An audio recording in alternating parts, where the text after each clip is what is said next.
Hai, halo sobat semua, ketemu lagi dengan Cindy di channel Cindy Beretta. Oke, hari ini kita ngobrol santai aja. Jadi mau cerita nih, aku itu dari kecil ya memang suka banget sama binatang. Mau anjing, kucing, mau dia hamster, marmut. Sekarang aja aku juga punya kura-kura. Satu kura-kura yang aku rescue, ada dua sebenarnya. Yang satu meninggal, yang satu akhirnya dikasih kita waktu masih kecil. Sekarang udah jadi gede gitu. Kalau mau mulai melihara binatang, terutama kucing atau anjing, itu ada barang-barang basic ya teman-teman yang kalian kudu persiapkan dulu sebelum berencana untuk melihara anjing atau kucing. Karena dengan barang-barang basic itu, maka merawat jadi lebih mudah demi kebaikan para anabul juga. Oke, saksikan terus ya, simak terus ya. Oke.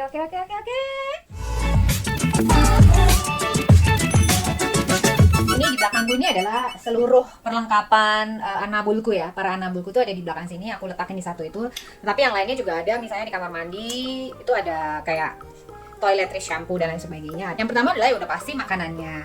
Oke, makanannya juga kalau udah mau melihara binatang baik kucing atau anjing, itu juga pilih food yang baik ya, yang balance lah isinya, ingredientnya. Jadi jangan pilih makanan yang sembarangan. Kalau milih makanan itu baiknya juga disesuaikan ya. Jadi either disesuaikan dengan kayak Juwita itu udah 12 tahun. Jadi makanannya juga harus yang untuk senior. Sedangkan Oren tuh masih 2 tahunan lah ya. Jadi makanannya untuk adult. Jadi disesuaikan aja, tapi jangan bisa pilih yang ingredientnya atau bahan-bahannya itu seimbang. Jadi jangan juga yang sembarangan, yang isinya sebenarnya nggak ada protein atau lemaknya terlalu berlebihan dan sebagainya, itu juga jangan. Jadi pilih yang apapun mereknya tapi cukup berimbang. Urusan makan itu selain makanan yang harus kita punya, aku juga menggunakan ini nih teman-teman, bowlnya itu aku yang modelnya kayak gini, jadi yang stainless steel. Aku sebenarnya dulu nggak tahu, jadi aku dulu juga pakai bowl yang plastik.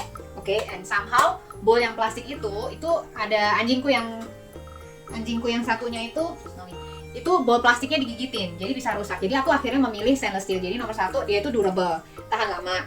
Selain tahan lama, dia juga yang paling penting adalah sisa-sisa makanan itu nggak nempel di permukaannya, jadi mudah dibersihkan dan nggak ada yang bisa masuk ke bukan pori, misalnya ada scratch di sini, jadi sisa makanan itu nggak nempel di sini. Jadi waktu kita bersihin bener-bener bisa bersih gitu. Jadi aku minum dan makan aku pakai bowl yang stainless.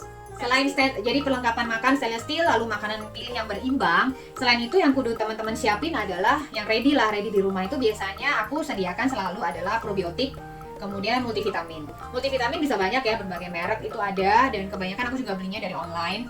Terus selain itu yang tadi probiotik itu hanya untuk membantu pencernaan dia lah. Jadi kalau misalnya amit-amit diare gitu ya, biasanya aku kasih probiotik dulu, atau yang untuk membantu pencernaan lah ya, jadi pupnya bisa lancar dan pupnya bagus. Jadi probiotik itu selalu aku punya di rumah, dan multivitamin. Jadi yang pertama ya teman-teman, yang paling basic adalah ini nih. Ini adalah nail clipper ya. Jadi kalau misalnya kucingku, aku biasanya gunting pakai ini karena kukunya kan kecil ya. Jadi kalau yang ini biasanya untuk ya anjing, jadi dia lebih gede tuh. Ya buat pemotong kukunya. Lalu ini untuk ear cleaner. Jadi cairan untuk pembersih telinganya dia.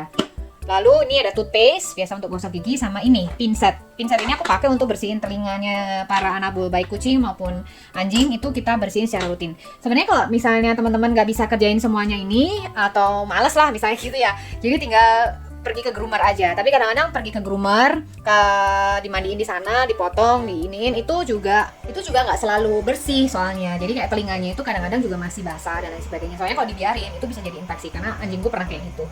Oke, jadi itu semua tadi itu harus wajib punya, terutama kalau misalnya anjing atau kucing yang bulunya panjang. Kalau teman-teman yang mau mandiin sendiri, jadi teman-teman yang mau mandiin sendiri harus punya ya shampoo yang standar lah ya. Shampoo itu kita harus punya juga. Kalau yang buat punya kucing itu kudu wajib punya litter box ya teman-teman, dan juga sekopnya. Jadi tiap hari kucing itu secara naluri mereka bisa pipis dan pup di litter box, di pasir-pasir itu. Jadi nanti tugasnya kita adalah setiap hari kita scooping aja tuh harta karun. Jadi kita bersihin pup dan pipisnya dan kita buang, sehingga pasirnya itu selalu bersih. Dan mereka biasanya kalau bersih mereka mau pup dan pipis, tapi kalau kotor biasanya mereka nggak mau. Jadi kita harus bersihkan setiap hari dan juga untuk menjaga kesehatan mereka ya. Lalu kalau buat teman-teman yang punya anjing, itu kudu wajib punya ini nih teman. Nih, yaitu leash, jadi tali, oke. Ini aku tunjukin dulu ya, tali. Ini aku punya banyak macam model tali, tapi kalian ya paling setidaknya punya satu lah ya. Tali dan juga harnessnya. Jadi ada harnessnya nih. Harnessnya kayak gini, oke. Harness dan juga talinya. Kenapa? Jadi kalau misalnya kita bawa anjing kita jalan-jalan keluar, kita harus pasangin leash. Jadi ini untuk menjaga juga supaya anjing kita nggak kabur, atau kalau misalnya punya anjing yang sedikit lebih agresif itu tidak membuat orang lain takut. Dan nggak semua orang kan suka anjing ya, nggak semua orang. Jadi kita harus menjaga hal itu juga. Jadi kita harus bawa jalan itu harus pakai leash. Kemudian selain itu yang paling penting, dan masih banyak ya orang teman-teman kita itu yang kadang anjingnya pup, itu pupnya itu nggak di take care atau nggak dibuang gitu loh.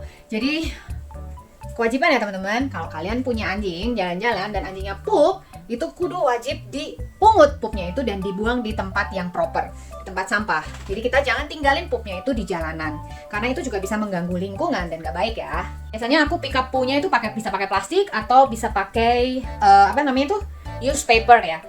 Kertas bekas dilambarin, jadi pupnya di atas itu, jadi kita ngangkatnya itu gampang. Leashnya sendiri tuh macam-macam nih. Jadi aku tuh ada banyak harnessnya. Ini harness yang modelnya kayak gini, gitu. Terus ini apa namanya talinya, ya kan? Atau bisa tali yang modelnya kayak yang sering dipakai oleh Sister Milan, nih, loose. Jadi dia dikalungin gitu aja, terus kita bisa tarik. Ini sebenarnya aku lebih, kalau Snowy, nih. Snowy itu senang banget pakai tali ini. Jadi kalau pakai leash yang modelnya ini langsung di leher gitu, dia lebih gampang untuk diatur anjingnya. Lebih mudah untuk diatur dan dikendalikan karena itu langsung masuk ke ke otaknya dia. Kita perintah apa dia nurut gitu.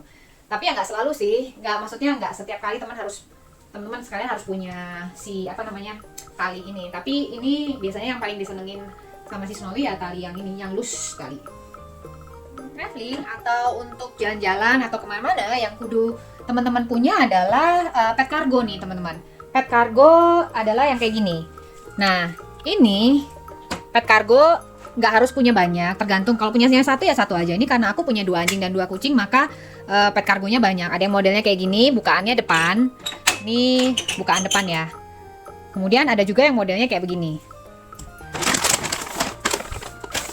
Ini Rio, ini murah meriah nih teman-teman. Kalau yang tadi tuh lumayan ratusan ribu ya. Kalau yang ini tuh murah, dulu aku beli 50 ribuan deh. Ini dari plastik dan bukaannya atas. Kalau buat kucing ya, terutama kucing Juwita, dia itu kan kucing rescue yang lumayan galak. Jadi susah agak dimasukin di bukaan depan ini, ngambilnya susah. Jadi kalau udah masuk, aku pas nariknya dia keluar itu agak ada inilah, kadang-kadang dia mau gigit mau apa, jadi agak susah. Jadi kalau misalnya bukaan atas ini lebih mudah nih. Jadi kucingnya dimasukin, setelah itu kita ngangkatnya tuh jauh lebih enak dan gampang dan nggak mahal sih. Jadi pet cargo itu penting. Jadi kalau misalnya kita bawa ke klinik misalnya gitu kan, itu kita bisa tenteng pakai anabulnya, kita masukin di pet cargo dan kita bawa. Bisa naik mobil, bisa naik motor, ya kan, naik Grab atau naik go-car itu gampang gitu bawanya. Yang paling penting lagi adalah kayak first aid kit.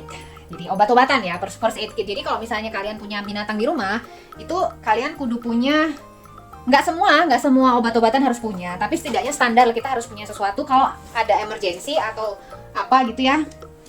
Kalian udah punya. Nih aku mau share sedikit nih. Jadi, sebentar. Obat-obatan yang bukan obat-obatan sih, perlengkapan P3K lah ya, P3K-nya binatang, hewan-hewan.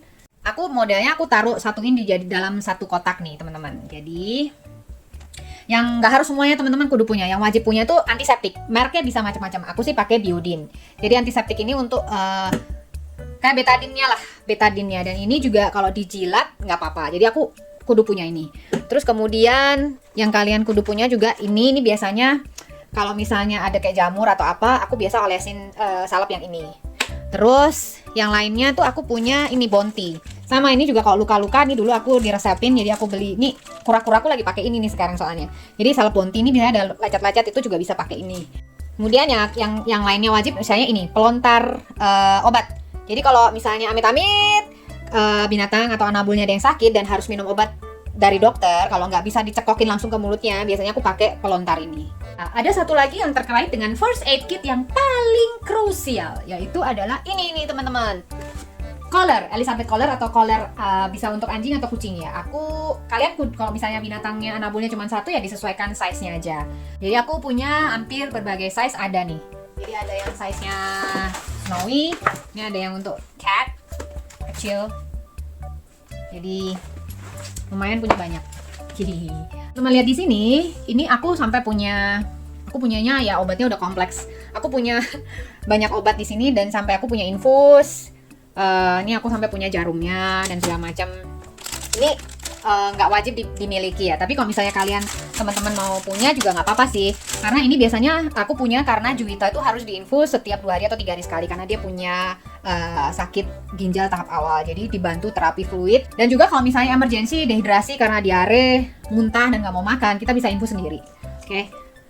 Tekniknya ada di video saya ya, teknik injeksi di bawah kulit. Kalau injeksi di vena biasanya aku bawa ke klinik sih, kecuali nanti aku belajar lagi ya. Lalu yang lainnya ini sebenarnya ya ini untuk roller lint, untuk bersihin bulu-bulu ya. Sama anjing dan kucingku tuh kadang aku pakein baju juga. Jadi ini adalah koleksi bajunya si kucing, para kucing dan anabul anjing dan kucingku. Ya itu.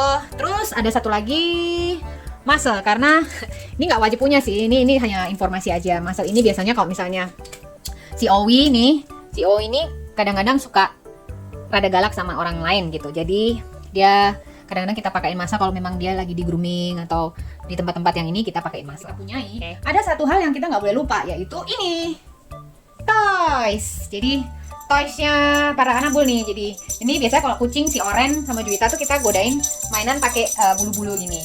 Terus ini bola-bola, boneka-boneka. Sebenarnya masih banyak sih ada di bawah juga. Jadi kayak misalnya gigit-gigitan lah ya, tambang, terus ini dan segala macam itu. Buat mainan mereka, jadi mereka itu nggak bosan gitu, si kucing para anabul dan anjing itu nggak bosan, jadi mereka bermain dengan mainan-mainan ini gitu, membuat mereka happy dan kita juga happy. Kandang, jadi kandang itu gunanya kalau misalnya gini, kalau misalnya kita pelihara papi ya kan, dulu saya pernah kejadian nih, jadi pelihara papi anjing kecil atau masih kecil lah ya, kita tinggal waktu itu serumah pergi, jadi kita tinggal di rumah. Nah entah bagaimana dia tuh bisa naik ke sofa lalu loncat dan akhirnya kakinya patah. Untuk mencegah itu, jadi kita akhirnya beri kandang. Jadi kalau kita pergi kita kandangin. Jadi biar lebih aman dan dia ya nggak akan loncat-loncat. Atau selain loncat-loncat itu juga ada satu lagi teman-teman, kalau misalnya anjingnya ini destruktif, jadi suka gigit-gigit dan segala macam. Jadi kalau ditinggalin itu barang-barang furniture bisa rusak, bisa digigitin, bisa dihancurin. Jadi kalau dimasukin kandang akan lebih aman. Jadi selain itu fungsi kandang ini juga ada. Kalau misalnya lagi sakit, ya kan, lagi sakit dan butuh isolasi, itu kita bisa masukin kandangnya. Jadi nggak perlu repot-repot. Jadi kandang itu bermanfaat banget lah. Setidaknya kalau misalnya punya, itu wajib punya satu dulu. Pun sebenarnya, jadi kalau aku sih lebih suggest kalau punya binatang itu ya jangan dikandangin terus. Jadi kalau punya binatang itu memang sudah harus siap untuk ya dilepas lah. Kalau di kandang itu hanya untuk kasus-kasus tertentu, misalnya kayak lagi sakit atau kalau lagi kita pergi atau kalau memang lagi benar-benar membutuhkan supaya dia di kandang untuk sementara waktu. Jadi kalaupun di kandang terus, jadi harus sediakan waktu untuk dia itu dikeluarin untuk jalan-jalan, untuk bermain, untuk stretching. Jangan pelihara binatang hanya dimasukin di kandang karena itu ya nggak bikin dia happy gitulah. Karena kita pelihara binatang kan supaya dia juga senang, kita juga senang. Thank you for watching and sampai ketemu di video yang lainnya. Ciao ciao ciao ciao.